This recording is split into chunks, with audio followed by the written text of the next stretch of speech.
Lorenzo pulling from your tree in the ring, 253 Well, pounds. look out! Stacks wasting no time. Mike Rome couldn't even get the ring announcement out. Bell is rung, and this all stems from that argument these two had last week in Atlanta. Don, I don't think necessarily like the way Stacks is starting this matchup, but it is effective. And Booker, do you feel that Stacks wasn't joking when he spoke to the Don a few minutes ago? I mean, let me tell you, let me say this first. The first man through a punch is the man that has run out of ideas. That's what I think right there. And as far as what went down between the Don and Stacks, the Don told Stacks it's time to step up and do your job. There was Sean Spears, Nico Vance, Brooks Jensen looking on from high above as Stacks going right to work on the body of Ridge Holland. And, well, Stacks, someone you got a chance to sit down with recently, Corey. Yeah, I spent some time with Stacks back at center stage in Atlanta. I was extremely impressed. A very cerebral young man. Tremendous athlete. I think there's a very, very high upside to Stacks.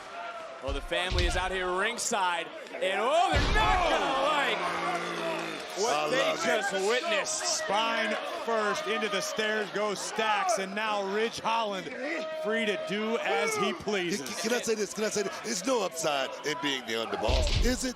Is it? Book, I'm going to go on record and say I think Stacks is capable of far more than just being the underboss. I think so as well. That's what I'm saying. That's exactly what I'm saying. Well, last week he stood up for Izzy in Atlanta, but Booker, I come to you and say on that topic, you have to admit that Ridge was out of line getting into the face of Izzy Dame last week. Now, look here, man. Action, there's always a reaction. I think that's what that was, Victor, more than anything. I think Ridge was certainly towing the line for sure, but you got to understand Ridge Holland's frustration. If it weren't for Izzy Dame, Ridge, for all intents and purposes, should be a champion right now. You feel me? No That's exactly my point. He brought any wrongdoing upon himself. Nobody said anything about feeling sorry for Ridge. I'm just saying you have to understand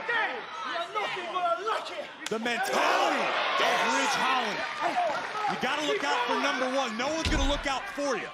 I wonder if that has to do with Stacks as well. The underboss, you've already talked about trying to step up, Booker, and is it time for Stacks to step up for the family? The thing is, Stacks Lorenzo has all the talent in the world, but the one thing in this business you can't be, and that's a follower. Right, Gravy, right. Yes, sir. You got to look out for number one. It's a selfish game. Oh! Right across the mush goes Stacks, up and over, and he caught Holland. Beautiful shot there by Stacks Lorenzo. Holland right now is rocked, and I just peeked up from my monitor, Graves. I don't know if you see the same thing, but look at the welts forming on the back of Stacks right now as you see who's looking on as this matchup continues. Stacks got caught, and Holland sending the underboss for a ride. I love this kid, Ridge Holland. You know what? And the thing is, he just want to be recognized, man. He was one half of the tag team champions. People knew who he was. He wants more of that, man. Well, when he was champion, just because he was part of a family. Right now, just shoving Stacks to the feet of his as the Don looking on. Look at Luca. Back up, man. Back up. Ridge has destroyed friendships. I wouldn't put it past him, but he also wants to try and destroy the family. As there's Crucifino. Wait a minute. Is he to aim?